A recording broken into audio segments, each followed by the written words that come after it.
찬송가 395장 하시겠습니다.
우리가 성경을 대하면서 사랑을 느끼고 사랑을 하고 사랑을 받고 사랑을 주고 이런 경험들이 여러분들에게도 있기를 원합니다. 오늘은 아브라함 세 번째 시간입니다. 본문 창세기 18장 17절에서 21절을 보시겠습니다. 여호와께서 이르시되 내가 하려는 것을 아브라함에게 숨기겠느냐? 아브라함은 강대한 나라가 되고 천하 만민은 그로 말미암아 복을 받게 될 것이 아니냐?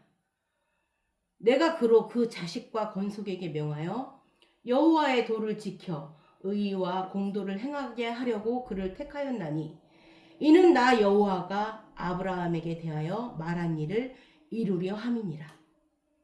여호와께서 또 이르시되 소돔과 고모라에 대한 부르짖음이 크고 그 죄악이 심히 무거우니 내가 이제 내려가서 그 모든 행한 것이 과연 내게 들린 부르짖음과 같은지 그렇지 않은지 내가 보고 알려 하노라. 아멘. 이 말씀은 하나님께서 내가 아브라함에게 비밀이 있겠느냐, 내가 아브라함에게 숨기겠느냐라고 얘기하시는 겁니다. 그런데 우리는 그 아브라함의 이름 자리에 각자의 이름을 붙여보면 어떨까요? 결국 그 이름이 사실은 매일매일 자기 이름이라는 겁니다. 예를 들면 제 이름이 송필원인데 하나님께서 나 송필원에게 나타나셔서 우리 필원이한테 내가 하려는 거를 숨기겠느냐라고 말씀하신다는 것인데 아마 그러면 기절할 겁니다. 그런데 여러분, 하나님께서는 그렇게 말씀하시는 겁니다. 어느 날 오셔서 우리 아브라함아 내가 하려는 걸 너에게 숨기겠느냐? 지금 여기서는 물론 그 일이 소돔에 대한 어떤 심판을 말씀하시는 겁니다. 하지만 그 심판 말고 그 무슨 이야기를 하시더라도 하나님께서 오셔서 하시는 말씀으로 인해서 혜택을 가장 먼저 입는 사람은 바로 다름 아닌 그 이야기를 듣는 아브라함 자신이라는 겁니다. 그러니까 저에게 오셔서 다른 사람의 일, 또 다른 일, 다른 동네 이야기, 또 나와는 상관없는 그런 것에 대해서 말씀을 나누시더라도 제일 먼저 혜택을 입게 되는 최대 수혜자는 바로 그 얘기를 듣고 있는 자신이라는 겁니다. 여기서도 예외는 아닙니다. 지금 하나님께서는 아브라함에게 말씀하십니다.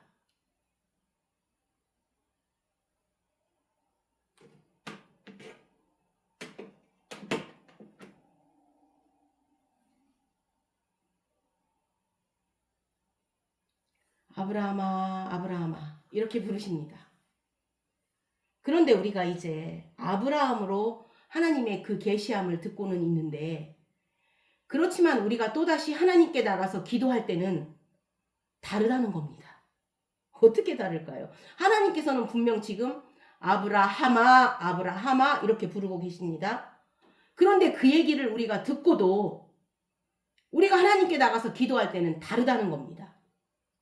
지금 여기서 아브라함이 하나님께 나가서 그 성을 위해서 기도하는데 그 기도를 하고 있는 순간만큼은 그 기도 내용을 볼 때 제 생각에는 아직 아브라함이 아니고 아브람입니다. 우리는 아브라함으로 계시를 받지만 우린 또 하나님께 기도할 때는 그렇죠. 물론 아브라함이라고 쓰여 있지만 아직 아브라함이 되어서 기도하는 겁니다. 제가 늘 하는 말이지만 하나님은 시간의 지배를 받지 않기 때문에 또 하나님은 늘 성취하신 하나님이시기 때문에 우리는 지금 야곱을 경험하고 있지만 하나님은 우리를 바라보실 때 이스라엘로 바라보고 계십니다. 우리는 지금 아브람을 경험하고 오지만 사실 아브라함이라고 부르는 게 당연한 것이 그렇게 하나님께서는 그 아브람을 거듭내셨습니다. 그래서 하나님께서는 우리를 존귀하고 보배롭게 바라보고 계신다는 겁니다. 그래서 우리 아브라함아, 우리 아브라함아 이렇게 부르는 겁니다. 예를 들면 거듭난 피러나, 거듭난 선미야, 거듭난 미호가, 거듭난 하느나 이렇게 말씀하시는 겁니다. 늘 당신을 계시해 주시는 겁니다. 그렇지만 우리가 다시 하나님 앞에 그거에 대해서 반응하는 자신은 아직도 거듭나기 전에 나 자신을 경험하는 겁니다. 왜 그러냐면 잘 생각해 보세요, 여러분. 우리는 기도하는 그 순간에도 어떨 때는 막 절절히 참여하고 있는 그 순간에도 얼마나 나 자신을 징그럽게도 사랑하는지 모릅니다. 그리스도는 십자가에서 자기 자신을 버리고 자신을 비우고 자기 백성을 위해서 자기 목숨을 버렸는데 우리는 그리스도의 생명으로 거듭났지만 그럼에도 불구하고 실제로 이 땅을 살아가면서 어쩌면 무덤에 묻히는 그 순간까지도 심지어 이렇게 거룩한 일을 하고 있고 기도를 하고 있는 그 순간에도 거듭나기 전에 그 옛사람을 경험하고 있습니다. 이건 가장 정직하고 솔직한 고백입니다. 우리는 그렇게 경험하면서 살아갑니다. 여러분, 우리가 회개의 기도를, 참회의 기도를 하고 있는데도요. 생각해 보세요. 이 참회 기도의 결과가 나에게 좋다는 걸 알면서 기도합니다. 우리는 내가 회개함으로 나에게 어떤 해가 돌아온다라고 하면 아마 그렇게 매달리지 않을 겁니다. 그래서 우리는 기도를 하고 있는 그 순간에도 이 기도의 결과가 나에게 이득이 된다라는 것을 계산하는 사람들입니다. 우리는 하나님의 뜻을 찾으면서도 어쩌면 하나님의 뜻이 아닌데 그건 내가 원하는 건데 이것이 하나님의 뜻이라고 스스로 믿게 해주는 그런 이상한 호르몬을 분비하는 기능을 갖고 있습니다. 우리는 그런 걸 갖고 있습니다. 우리는 이것이 하나님의 뜻이 아닌데도 하나님의 뜻이라고 믿는 그런 구조나 원리를 가지고 있습니다. 그만큼 자기를 사랑하고 자기를 보호하기 때문에 그런 원리가 발동되는 겁니다. 우리는 머리털부터 발끝까지 뼛속 깊은 데까지 아주 이기적입니다. 우리는 자기를 사랑합니다. 우리는 기도를 하는 그 순간에도 자기를 사랑하고 몸을 낮추고 비우려고 하는 그 순간에도 자기가 가장 소중하고 우리는 하나님의 뜻을 찾고 있는 마음 안에도 내 뜻을 하나님의 뜻과 같게 해보려고 하는 마음이 있기에 자신을 속입니다. 그런데 여러분, 그게 나입니다. 여기 설교자인 저뿐만 아니라 여러분도 그렇다는 겁니다. 그런데 그러면 이 얘기를 왜 하느냐? 여러분, 이 얘기가 오히려 더 감사한 이야기가 될 수 있습니다. 왜냐하면 그럼에도 불구하고 하나님은 어떻게 이름을 부르고 계시는가요? 아브람아가 아니고 아브라함아라고 불러주시는 겁니다. 이렇게 이기적으로 살아가고 있는 나에게 하나님이 눈이 멀어서 그러시는 건가요? 아니라는 겁니다.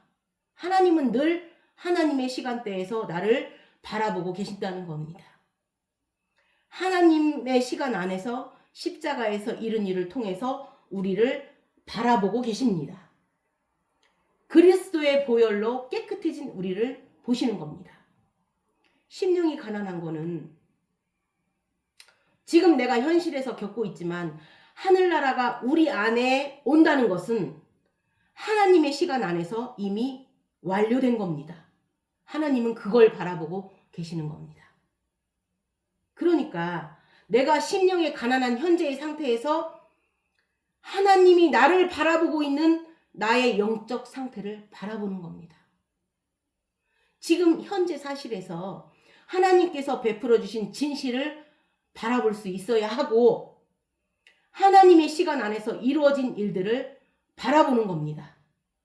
여러분, 하나님께서 선포하신 일들은 하나님께서 이미 완성하신 일입니다. 우리는 그걸 바라보고 있는 것입니다. 그래서 끊임없이 우리는 아브라함을 경험하면서도 하나님께서 아브라함이라고 부르며 찾아오시는 그 음성을 듣는 겁니다. 그래서 지금 본문에서 그 얘기를 해주시는 겁니다. 아주 은밀한 음성으로 얘기해 주는 겁니다. 내가 하려는 일을, 아브라함아, 내가 하려는 일을 내게 숨기겠느냐? 이렇게 말씀하시는 겁니다. 저는 이전에 성경을 읽으면서 옛날에 아브라함은 참 좋겠다 그랬는데 그 아브라함이 나입니다. 지금 그 자리에 내가 있는 겁니다. 그 사람과 내가 별개가 아니라는 겁니다. 그분이 바로 나라는 겁니다. 그러니까 성경에 있는 모든 인물들은 바로 나라는 겁니다. 그래서 하나님께서 아브라함아 부르며 오셨다면 하나님은 바로 여러분에게 오셔서 우리 누구야? 거듭난 누구야? 거듭난 필연아? 하면서 찾아오셔서 아주 깊고 은밀한 내 영의 귀에다 당신의 이야기를 들려주신다는 겁니다. 사실 지금 이 일의 전체 내용을 보면 조금 이해가 안 되는 게 보세요. 여기 뭐라고 나와 있냐면 소돔과 고모라에서 그 성에서 사람들이 막 부르짖는다고 하는데 지금 하나님께서는 그거를 확인하러 가시겠다고 하는데 아니 하나님의 영향력이 뭐 네이버보다 못하겠는가요? 하나님이 그걸 왜 모르시겠는가요? 그런데도 불구하고 하나님이 이런 얘기를 하시는 것은 바로 19절을 위한 겁니다. 19절 다시 볼까요? 내가 그로 그 자식과 건속에게 명하여 여호와의 도를 지켜 의와 공도를 행하게 하려고 그를 택하였나니 이는 나 여호와가 아브라함에게 대하여 말한 일을 이루려 함이니라. 지금 이런 얘기가 뭐냐면 하나님께서 구태여 이런 이야기를 아브라함에게 들려주는 얘기는 먼저 아브라함에게 알 것을 알게 해주고 또 모르고 있는 아브라함을 알게 해주고 또 모르는데 안다고 여기고 있는 아브라함을 고쳐주시고 그러면서 또 그 얘기를 통해서 지금 아브라함의 영적 자손인 우리에게도 저 얘기가 들려지게 하는 겁니다. 그들이 왜 심판을 받고 있는지, 심판에 있는 그들을 바라보는 하나님의 마음은 무엇인지, 그 심판의 이야기를 들려주는 하나님이 하시는 일들 속에서 나에게 주는 영적인 혜택이 무엇인지를 알게 해주려고 하는 겁니다. 여러분, 하나님이 우리에게 질문하실 때는 그분이 몰라서 질문한 게 아니라 질문을 받고 있는 우리가 모르기 때문에 질문하시는 것이고 또 우리가 모르면서 안다고 하기에 질문하시는 겁니다. 하나님께서는 내가 소돔과 고모라에 내려가서 그들이 나에게 부르짖는 내용이 아닌지 긴지를 확인하겠다. 모든 걸 다 아시는 하나님인데 왜 그렇게 말씀하시는가요? 그것은 바로 저와 여러분들에게 하나님께서 알게 해주실 것을 알게 해주시는 겁니다. 성경에 일어나는 모든 이야기들은 그 당대 문제를 풀어나가기 위해서가 아니라 그 얘기를 대대로 듣는 영적 자손들에게 하나님의 공의가 무엇인지를 알려주는 것이고 하나님의 의를 우리 안에다 설정해 주기 위한 것입니다. 그래서 끊임없이 알게 해주는 것입니다. 그러니까 우리는 아브라함에게 들려준 이야기도 들려주시지만 이 말씀을 통해서 소돔과 고모라 이야기를 통해서도 바로 하나님이 하시려는 일을 내가 왜 숨기게 알겠느냐. 지금 그 일은 바로 성경에 나오는 이야기를 통해서 우리에게 그 이야기를 들려주시는 것입니다. 여러분, 어느 날부터 보이는 겁니다. 여러분, 어느 날 강한 나라가 된다는 겁니다. 하나님께서 끊임없이 알려주시면 우리가 강한 나라가 된다는 겁니다. 그럼 대체 내가 강한 나라가 된다는 건 무엇인가요? 하나님과 관계가 더욱 친밀해지는 사람이 강한 나라입니다. 여러분, 관계로 가는 겁니다. 하나님이 우리에게 원하는 그 본질은 하나님과 나와의 존재적 연합과 관계에서 일어나는 것이고, 하나님이 하시는 일이 우리 안에서 경험되어지는 믿음의 문제지, 우리가 보고 밖에 나가서 그 삶을 만들어내고 우리 보고 창조하라고 하는 얘기가 아닌데요. 그렇죠? 아니에요. 그런데 우리는 너무도 당연하게 교회에서, 가정에서, 또 나 스스로에게서도 자꾸 우리의 삶을 강요받고 있습니다. 너가 이렇게 살아야 된다라고 자꾸 얘기해버리니까 계속 들으면 들을수록 짐이 무거워지는 겁니다. 하나님이 우리에게 우리가 살아가기 힘든 어떤 삶을 강요하는 것처럼 들리는 겁니다. 마치 아이들한테 새벽마다 일어나서 야, 너 얼만큼 살았냐고 묻는 것 같습니다. 여러분, 애들이 매일매일 어떻게 자랄 수 있겠는가요?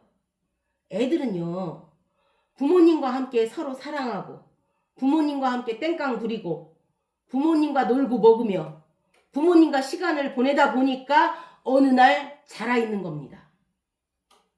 부모와 자식의 관계로 지내다 보니까 자랐지요. 매일매일 넌 내 자식이니까 넌 자라야 된다. 너는 나만큼 커야 된다. 너는 네 애비보다 잘 돼야 된다. 맨날 그 소리를 듣고 자랐으니까 계속 고만고만한 겁니다. 여러분, 관계 속에서 자라는 겁니다. 관계 속에서요. 그렇죠? 그래서 우리는 하나님과 관계 안에 있는 겁니다. 그분과의 사랑 속에서, 그분과의 교통함 속에서, 그분이 끊임없이 당신의 비밀을 알려주시면서, 그분이 당신의 이야기를 들려주시면서, 또 나의 어떤 얘기를 들어주시면서 그 관계 안에서 성장하는 겁니다. 우리 욥기에서 보았습니다. 욥기에서 하나님께서 욥에게 준 축복이 무엇인가요? 욥이 맨날 철저하게, 거룩하게 하나님을 경외하고 있었는데, 그 시험을 통해서 하나님께 두 팔 걷어붙이고 따지는 욥이 되었고, 하나님은 그래, 내가 이거 한번 보고 싶었다, 이렇게 말씀하시는 겁니다. 욥도 하나님께 따지는 겁니다. 우리는 하나님 앞에 따질 권리가 있습니다. 욥의 시험을 통해서 하나님은 더욱더 욥과 친밀해지시길 원하신 겁니다. 그는 하나님한테 얼마든지 따질 수도 있는 사람으로 변해가고 있었고, 얼마든지 자기의 모든 이야기를 꺼내놓을 수 있는 사람이 되었습니다. 우리는 스스로 잘할 수 있는 사람들이 아니기 때문에 우리는 하나님이 주신 믿음 안에서 커가는 겁니다. 하나님과의 관계에 있다 보니까 몰랐던 거를 알게 되고, 전혀 잘 느끼지 못한 걸 느끼게 되고, 보이지 않던 게 보이는 겁니다. 여러분, 전에 막 보려고 안간힘을 쓸 때는 안 보였습니다. 그러나 하나님과 나와의 관계 설정이 제대로 되어지니까 그 안에서 안 보이던 게 보이고, 별로 느끼지 못한 것들이 느껴지고, 들리지 않던 것들이 들리게 되는 겁니다. 어느 날 안 보이던 게 보일 때가 있는데, 그것은 우리가 바로 그 소리를 듣고 있는 겁니다. 예를 들면 내 이름을 부르면서 우리 누구야, 내가 하려는 일을, 내가 하고 있는 일을 너한테 숨기겠느냐, 이 말씀이 들리는 겁니다. 어느 날 요한복음 8장 32절에 보이는 겁니다. 진리를 알지니 진리가 너희를 자유케 하리라가 보이는 겁니다. 내가 지금 나의 영혼에 들려지는 진리가 계속 날 자유케 하고 계신 거구나를 보는 겁니다. 그리고 또 어느 날 마태복음 5장 3절에 어느 날 보이는 겁니다. 심령이 가난한 게 뭔지 몰랐는데 이게 심령이 가난한 거가 보이는 겁니다. 하나님이 마음이 가난한 사람들을 주목하고 있다는 걸 보게 되는 겁니다. 어느 날 하나님의 마음이 엿보이는 겁니다. 그러니까 우리가 무심코 지나가다가 어느 날 그 자리에 있었던 겁니다. 어느 날 거기 있었는데 그게 보이는 겁니다. 오늘 이게 내 영혼에 확 들어오는 겁니다. 내가 지금 이렇게 심령이 가난한데 하나님께서는 심령이 가난한 나를 여태까지 간과하지 않으셨구나. 하나님은 주목하고 계셨고, 그래서 하늘나라가 바로 내 안에 오셨구나. 내 안에 있는 하늘나라로 인하여 하나님께 감사하리로다. 주님을 송축합니다. 내 안에 계신 바로 당신의 생명으로 인해서, 내 안에 심어놓으신 하늘나라로 인해서 주 하나님께, 주 여호와께, 예수 그리스도께 송축하며 감사합니다. 이런 고백들이 우리 영혼에서 막 울려 퍼지는 겁니다. 이게 어느 날 하나님이 나에게 베풀어진 일들이 보이는 겁니다. 어느 날. 감사해 깨닫지 못했었는데 내가 얼마나 소중한 존재라는 걸. 그렇죠? 그초부터 지금까지 하나님의 사랑 항상 날 향하고 있었다는 걸 고마워요. 그 사랑을 가르쳐준 당신께. 주님이 맨날 들려주시는 거예요. 주께서 허락하신 당신께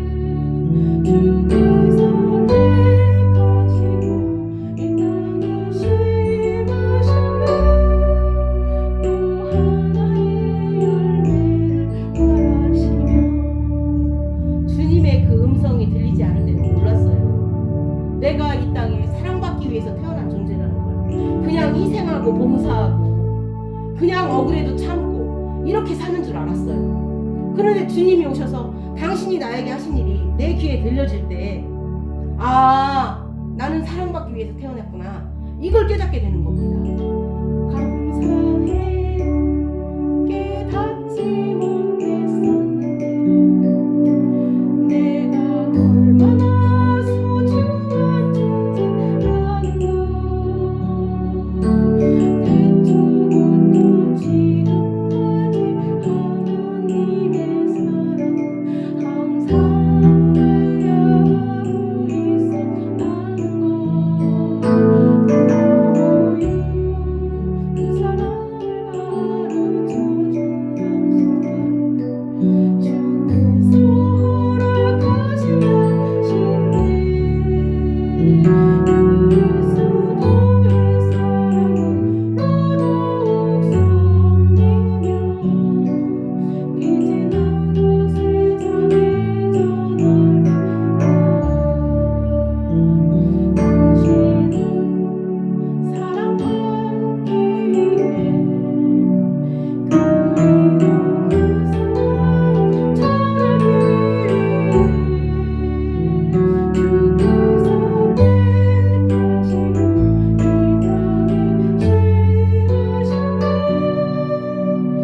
또 하나의 열매를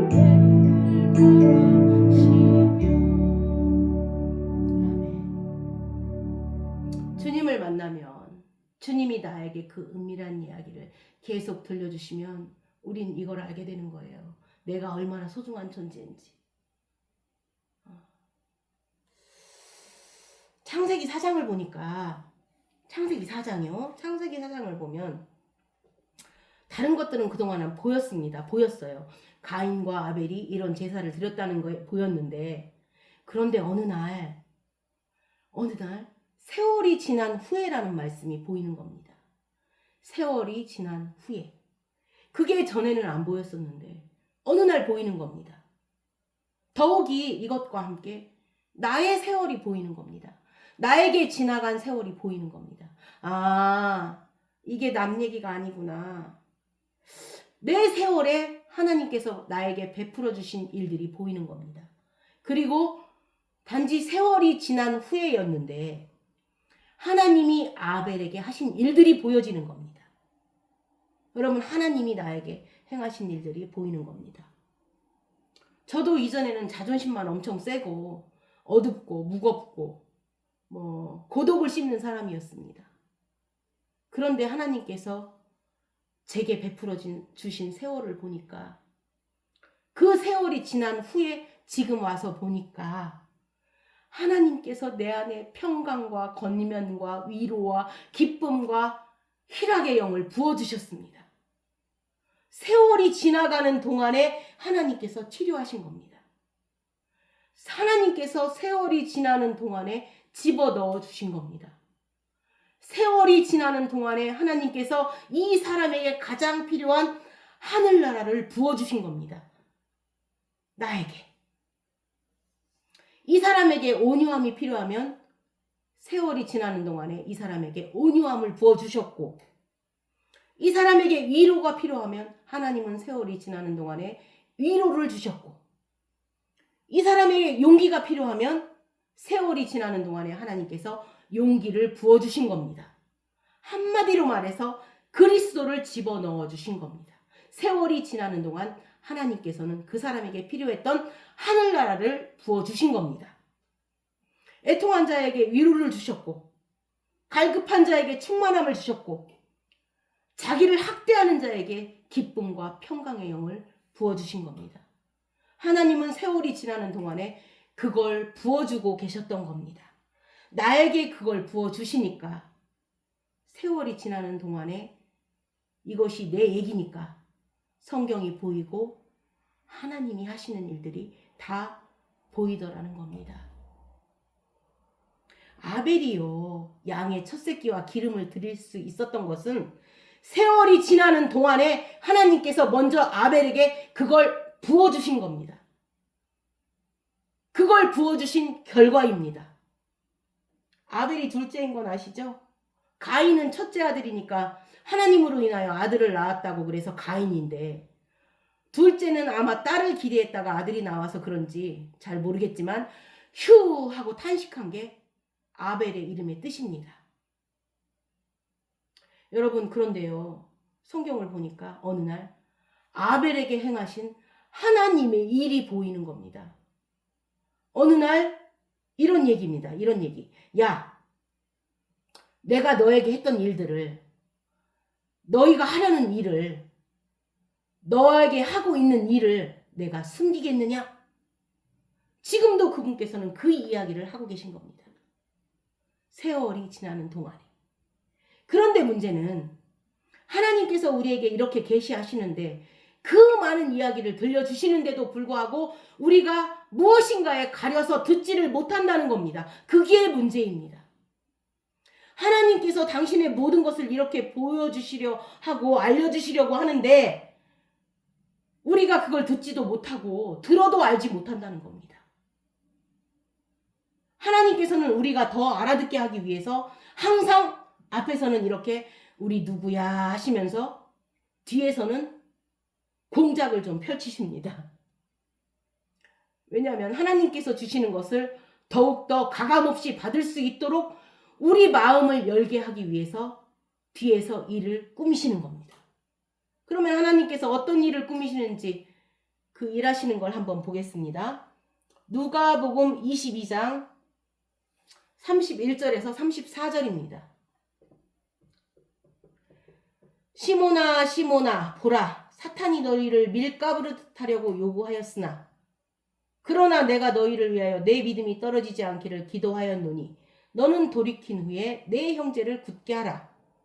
그가 말하되 주여, 내가 주와 함께 오게도 죽는 데에도 가기를 각오하였나이다. 이르시되 베드로야, 내가 네게 말하노니 오늘 닭 울기 전에 내가 3번 나를 모른다고 부인하리라 하시니라.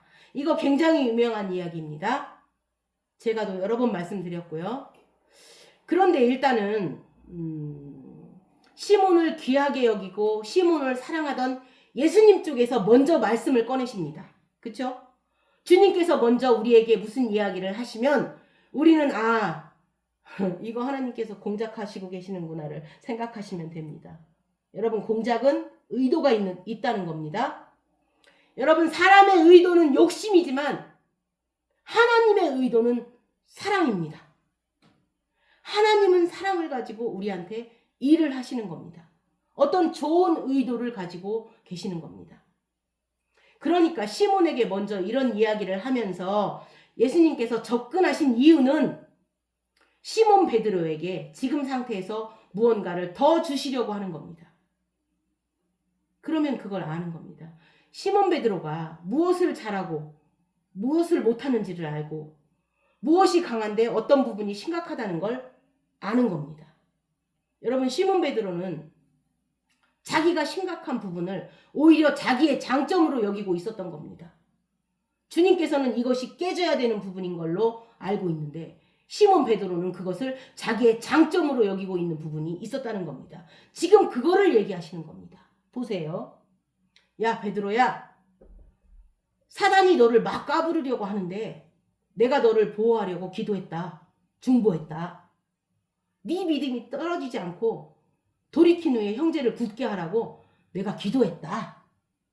이 말씀이에요. 그러니까 베드로는 그 말을 듣고 예수님의 중보 기도에다가 자기의 열정과 사랑까지 믿어버리니까 더 당당하게 얘기를 합니다. 주님, 다른 사람은 다 도망갈지라도 난 도망가지 않고, 다 당신을 버릴지라도 난 버리지 않고, 나는 죽을 때까지 당신과 함께 가겠나이다. 그러니까 예수님은 입 다물어라. 오늘 네가 나를 3번 부인한다라고 하십니다. 그리고 실제로 부인을 했고 닭이 울었습니다. 베드로가 이 엄청난 좌절을 통해서 무엇이 깨진 것이며 하나님의 의도는 무엇이었는가요? 그걸 통해서 분명히 그 부분이 깨지는 겁니다. 다른 건 몰라도 베드로는 자기 확신이 굉장히 강했습니다. 자기 자신이 자기에 대해서 안다라는 그 자기 자신에 대한 지식, 내가 다른 건 몰라도 자기를 안다는 겁니다. 내가 다른 건 몰라도 다른 사람이 어떻게 생각할지 몰라도 내가 알기로 나는 절대로 배반할 사람이 아니다라는 겁니다. 바로 그 부분이, 바로 자기가 안다고 여기고 있는 자기 지식이 하나님이 우리에게 주시려는 참된 지식의 계시를 방해한다는 겁니다. 그렇죠? 우리가 자기가 자기 자신을 안다는 것, 자기가 자기를 안다라는 것이, 내가 알고 있다라는 것이 진짜 참된 지식과 영적인 지식을 방해합니다. 지금 그게 깨어지는 겁니다. 딱 그게 깨지는 순간에 닭이 울면서 빛이 환해지는 겁니다. 늑대가 안 울고 닭이 울었으니까요. 닭이 울면서 진짜 하늘나라를 보는 빛이 임합니다. 여러 번 말씀드리지만 빛이 내 안에 들어오면 마태복음에 보면 내게 있는 빛이 내 눈이라고 얘기합니다. 내게 있는 빛이 내 눈이다. 네 눈이, 영적 눈이 밝아지는 겁니다. 그래서 빛이 들어오는 겁니다. 완전한 좌절. 그분은 그런 선한 의도로 베드로에게 접근해서 얘기를 하시는 겁니다. 네가 오늘 3번 좌절할 때, 3번 너 자신을 부인하게 될 때, 3번 내가 내 자신에 대한 확신이 무너질 때, 그때 빛이 온다는 겁니다. 그래서 하나님께서 우리에게 말씀을 계속 주시면 2가지의 아주 결정적인 일이 일어나는데, 그 하나는 하나님의 계시가 되면 진짜 하나님을 사랑하게 된다는 겁니다. 저는요, 다른 사람이 주님 사랑합니다 하면서 2 손을 들고 막 찬양하고 기도하는 거, 이런 거 보면 뭐 저렇게 히틀러식으로 예수님을 믿어야 되는지 진짜 이해가 안 갔었습니다. 그런데요, 어느 날 진짜 내 온몸과 마음을 다해, 온 마음에, 내 온 영과 정성에, 모든 걸 다해서 그분을 표현할 수 있게 되었습니다. 나의 사랑을. 왜냐하면요, 그분이 나한테 계속 계시해 주시니까요. 그래서 찬양할 수 있는 겁니다. 2 손 들고. 2 손 들고 찬양합니다. 다시 오시라.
얼마나 사랑하는지, 나를 얼마나 사랑하는지, 내가 아무리 지홍빛 같은 진짜 그 죽음보다 더 진한 붉은 죄를 범했을지라도 그분의 용서하심, 나에게 계시되어진 그분의 용서를 따를 수가 없습니다.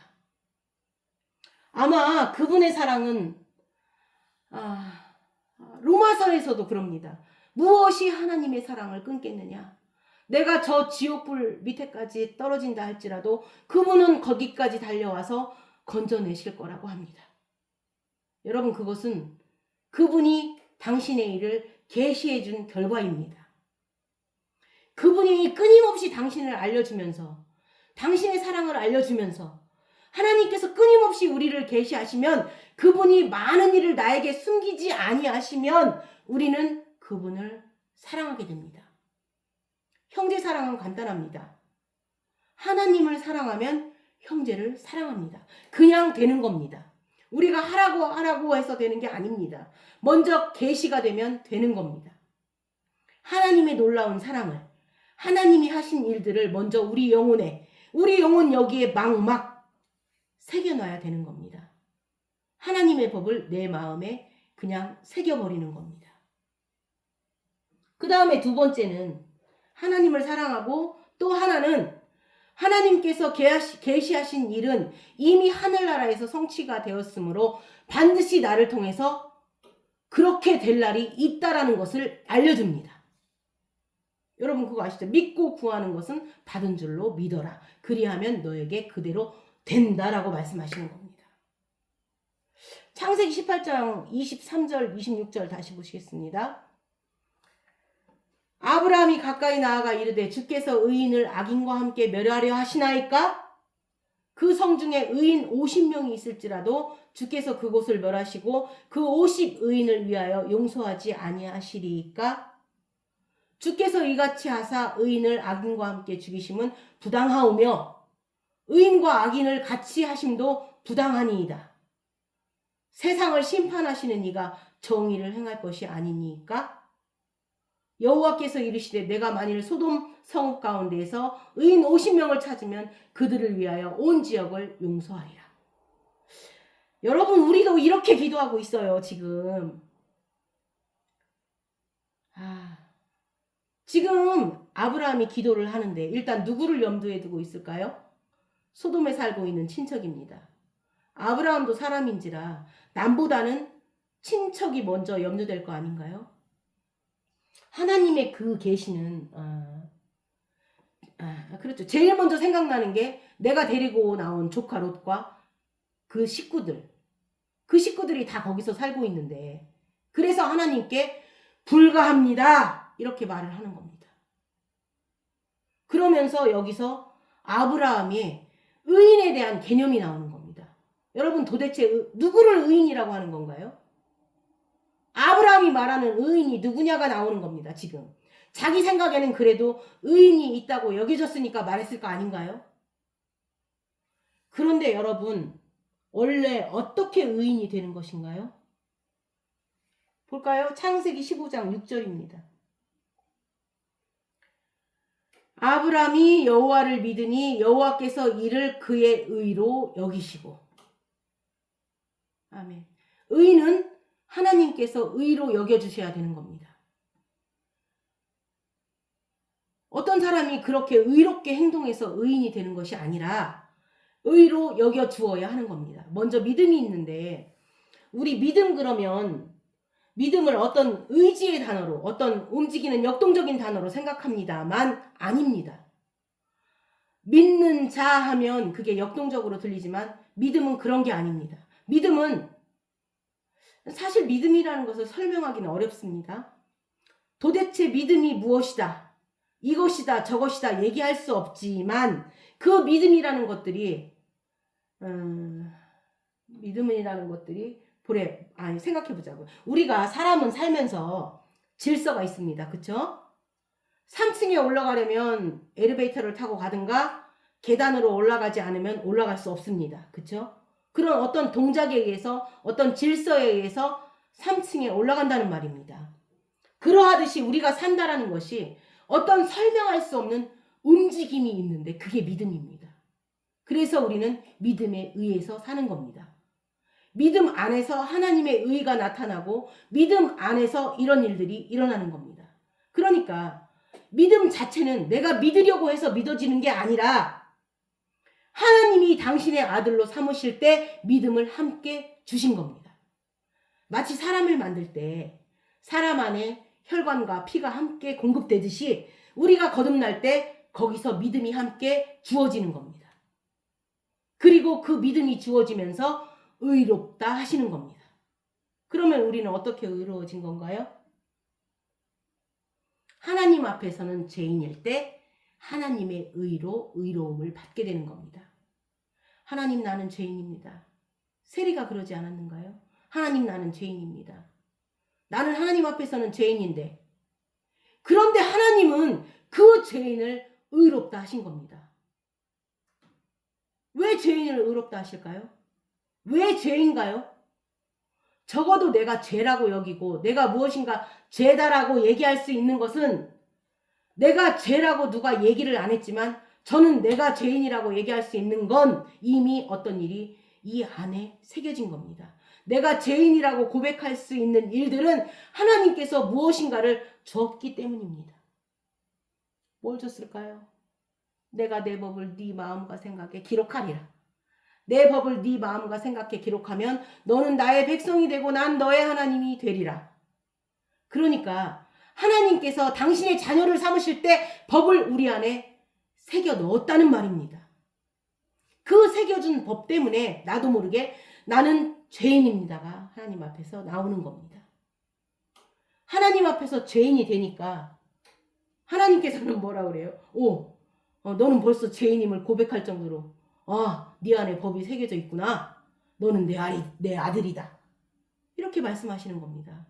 그래서 그 의로움으로 인정받은 의인이 되는 겁니다. 그런데 여러분, 이게 의인인데 거기 그 소돔에 의인으로 인정받은 사람이 있었겠는가요? 지금 아브라함의 마음속에는 의로운 행동을 한 사람들을 하나님께 들고 나가려는 겁니다. 여러분, 우리가 이 땅을 살아가는데 우리가 멸망당하지 아니하고 하나님의 어떤 평강 속에서 살아갈 수 있는 것은 이 땅의 사람 그 누군가가 기도하고 있기 때문에 그런 게 아닙니다. 이 땅에 그 사람 그 누군가가 헌신하고 있기 때문에 그런 게 아닙니다. 여기 이 땅에 의인이 있어서 그런 게 아닙니다. 여기 전부 다 죄인만 있을지라도 하나님은 우리를 불쌍히 여기셔서 멸망당하지 않는 겁니다. 여러분, 일본이 망하고 일본이 태풍이 막 지나가고 지진이 일어나고 그럴 때 한국에는 안 일어났다고 한국의 기독교인들이 뭐라 그랬는지 아세요? 한국에는 기도하는 사람들이 많아서 태풍이 안 지나갔다고. 그렇게 말을 했다고 합니다. 그런데 여러분, 일본에 있는 0.5%, 1%도 아니고 0.5%의 그 크리스찬들의 그 영성이 얼마나 대단한 줄 아시나요? 그런데 그 일본 사람들은 우상 숭배하기 때문에 그런 일들이 일어난다고 얘기하면 안 되는 겁니다. 여러분, 그거는 어떤 질서에 의해서 되어지는 겁니다. 그곳에서 일하시는 하나님을 발견해야 하는 거지, 너희들이 이렇게 하니까 하나님께서 벌하시는 것이고 여기는 기도하니까 벌하지 않는 게 아닙니다. 이런 틀에 박힌 상식으로 알고 있는 이런 잘못된 생각을 좀 버려야 합니다.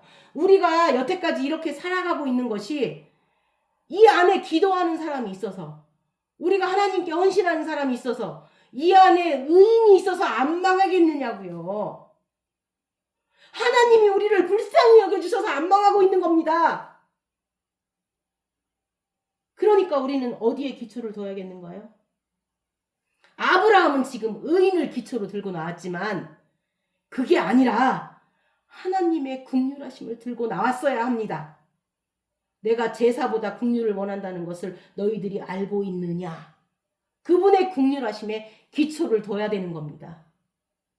한국에 믿는 사람들이 많아서, 기도하는 사람들이 많아서 우리 교회에 믿는 사람들이 많아서 기도 많이 하는 사람들이 있어서 태풍도 지나가고 뭐 해도 안 끼치고 이거 진짜 결정적인 실수입니다.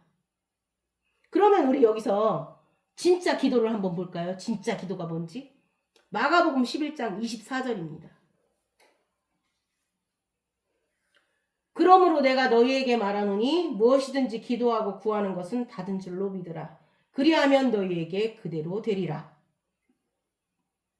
여러분 진짜 기도를 합시다. 기도를 안 할 수밖에 없는 이유가 있습니다. 지금 이 본문 내용에는 3가지 시제가 있습니다. 지금 내가 현재 기도를 하고 있다는 것은 현재 내 경험입니다. 그런데 받은 줄로 할 때 그 받은 거는 과거에 이미 완료가 된 겁니다. 그 다음에 너희에게 그대로 되리라는 미래에 되는 일입니다. 그러니까 현재 내가 기도하고 있는 일이 하나님은 이미 그 기도에 대해서 응답을 하셨다는 겁니다. 우리 시제에서 보면 과거니까요. 너희가 기도하고 구하는 것은 받은 줄. 그러면 하나님은 내가 뭘 기도하고 있을지도 알고 계시고 기도할 것조차 다 아시는 분입니다. 그렇죠? 그런데 또 갑자기 미래가 나타나는데 그 미래가 될 때까지는 무슨 일이 있는 건가요? 하나님이 받았는데 하나님이 응답하셨는데 우리 눈앞에만 나타나지 않은 것뿐입니다. 그럼 우리가 무엇이 있다라는 사실을 얘기할 때 이것이 있느냐 없느냐를 얘기할 때 믿는 자들의 입장에서는 아브라함에게 오셔서는 봐요. 야, 내가 너에게 아들을 주겠다. 그리고 그 아들을 통하여 많은 자손을 약속했습니다. 그때 아브라함의 나이가 75세입니다. 그리고 아내를 딱 보니까 전혀 불가능한 겁니다. 믿지도 않았을 거예요. 그런데 다시 25년이 흘렀습니다. 그 25년 그 사이에 아들이 없었어요. 없었고 100세 때 아이가 나왔습니다. 그러면 현재 75세 때 하나님께서 말씀하셨는데 그리고 100세 때 아이를 주셨으니까 그 25년 동안은 아이가 없었느냐는 건데 이미 아이가 있었다는 겁니다. 우리의 신앙은 눈에 잡히는 것이 존재하는 것이 아니라 하나님께서 말씀하시는 것이 존재하는 겁니다. 맞지요? 75세 때 말씀하셨어도 100세 때 그 아들이 실제로 나왔어도 그 25년 사이에 그 아들은 있었던 겁니다. 2가지의 사람이 있습니다. 어떤 사람이 있냐면 한 사람은 내가 이 일을 해나가야 되는 사람이 있습니다. 사랑하자, 사랑하자. 용서하자, 용서하자. 그 사람은 막 준비해서 나가서 막 사랑을 합니다. 아유, 힘들어요. 생각만 해도. 그런데 또 한 사람은요. 하나님께서 나에게 베풀어 주시는 사랑, 지금 나에게 베풀고 계시는 그 사랑을 믿음으로 누리는 사람이 있습니다. 그러면 그 사랑이 어느 순간에 때가 되면 너에게 그대로 되리라를 기대하면서 살게 됩니다. 소망하며 사는 겁니다. 그러니까 한 사람은 율법의 삶이고 한 사람은 믿음의 삶입니다. 여러분, 생존 법칙이 있고 생명의 법칙이 있습니다. 생존의 법칙은 끊임없이 내가 그걸 해나가야 됩니다. 그런데 생명의 법칙은 하나님께서 해놓은 일을 믿음 안에서 경험하는 사람입니다. 그러니까 한쪽은 무거운 짐이고 한쪽은 쉽고 가벼운 짐입니다. 아시겠어요? 율법의 삶은 생존 법칙에 해당하고 무거운 짐이고 믿음의 삶은 생명의 법칙에 해당되고 쉽고 가벼운 짐입니다. 그러면 기도라는 것은 무엇인가요? 하나님께서 나를 위하여 하나님의 시간에서 이루어온 일들을 현재 나의 상황으로 끌어오는 작업입니다. 하나님께서 나를 위해 이미 완료한 일을 현재 기도하고 있다는 것은 현재의 나의 상황으로 집어넣으려고 하늘에서 이루어진 일이 땅에서도 이루어지는 것을 구하는 일입니다. 이 일은 도무지 땅에서도 안 되고 하늘에서 성취된 일들이 와야지만 되기 때문에 기도는 하나님께서 이미 행하신 일들을 현재 내 입으로 선포하는 과정입니다. 여러분, 기도는 없는 이야기를 하는 것이 아니라 하나님께서 하나님의 뜻 안에서 완료한 일을 현재 내 입으로 말씀하고 고백하고 구하고 하나님께 알려드리는 작업입니다. 하나님이 알고 계신 거를 하나님 앞에 알려드리는 작업입니다. 그냥 내 소원이라 구하는 그런 게 아닙니다. 하나님이 행하신 일을 구하는 일이고, 기도는 하나님이 하신 일을 인정하는 일입니다. 기도는 지금 나에게 그 자신을 알려주는 얘기입니다. 내 입으로 하나님께 구하지만 실제로는 하나님께서 하신 일을 내 영혼에게 알려주는 얘기입니다. 여러분, 우리가 그냥 떨어진 종이 죽을 때는 기도 안 합니다. 내가 구하지 않아도 됩니다. 그렇지만 살다 보니까 기도하지 않으면 안 되는 겁니다. 내 힘으로 할 수 있는 것이 하나도 없습니다. 오늘도 여러분 내 힘으로 할 수 없는 것에 부딪히셨죠? 뭐예요? 그게 자식이에요? 그게 돈이에요? 그게 일이에요? 내 힘으로 할 수 있는 것이 하나도 없습니다. 또 내가 할 수 있는 일도 하나도 없습니다. 아무것도 없습니다. 그런데 그때 이름을 부르는 겁니다. 내가 할 수 있는 일이 없기 때문에 우리는 나에게 주신 그 이름을 부르는 겁니다. 그런데 그 이름을 부를 때 내 입에서 나오는 모든 이야기는 하나님의 나라 안에서 나를 향하여 베푸신 일들이라는 겁니다. 아직도 우리는 아브라함으로 기도하는 것이 아니라 그냥 아브람 안에서 기도합니다. 그는 아브람 안에서 자기 뜻을 하나님께 이렇게 올려드렸습니다. 우리가 내 자신이 누구인지를 알고 하나님이 나를 어떻게 사랑하시는지를 알고 하나님 안에서 모든 것을 내어드린다면, 믿고 맡길 수 있다면 우리는 나의 빈곤과 가난함과 결핍을 하나님 앞에서 나의 죄인의 심정으로 그냥 다가서는 겁니다. 그때 하나님이 내가 너에게 너를 위하여 행한 일을 숨기겠느냐라는 이야기를 들을 것입니다. 하나님이 소돔과 고모라를 통하여 너에게 하고자 하는 일을 숨기겠냐를 듣게 될 것입니다. 아브라함은 우리의 의를 기초로 하나님께 나아가는 것이 아니라 우리가 아무것도 할 수 없다는 가난한 심령으로 나아갈 때, 그때 하나님께서 하늘나라 안에서 행하신 일들, 이미 받은 줄로 믿으라는 그 이야기를 우리에게 주실 것입니다. 언젠가 그대로 되리라. 이 시간 여러분의 심령에도 하나님의 하신 일들이 들려지는 놀라운 축복이 임하시기를 주님의 이름으로 축원합니다.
아버지, 우리가 살아가는 모든 생애, 모든 순간이 하나님의 음성을 듣는 순간이 되기를 원합니다.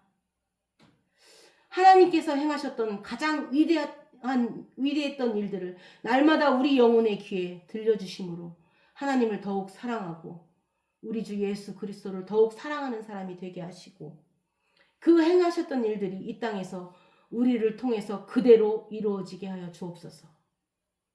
날마다 우리 이름을 부르는 하나님의 그 음성을 들을 수 있기를 소원합니다. 내가 너에게 내가 하려는 일을 숨기겠냐는 음성을 날마다 듣기를 소원하오니 우리의 영적인 눈과 귀를 열어주셔서 당신이 우리의 마음의 문을 두드리는 그 소리를 놓치지 않게 하여 주옵소서.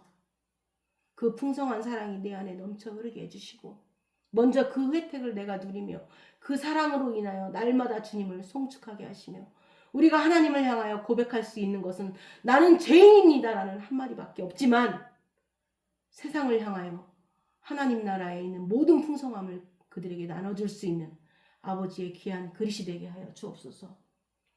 날마다 하나님을 사랑하는 나는 소리가 우리 삶이 되게 하여 주옵시고 날마다 찬송하며 하나님을 더욱 사랑하는 자가 되게 하여 주옵소서. 하나님의 말씀이 우리를 사랑하는 자로 만들어 주옵시고 하나님의 말씀이 우리를 용서하는 자로 만들어 주옵시고 우리의 욕심과 지식이 제거되어지고 오로지 하나님이 우리에게 베풀어 주시는 일들만 우리 영혼에 담겨지는 축복이 있게 하여 주옵소서. 감사하며 예수 그리스도의 이름으로 기도드립니다. 아멘.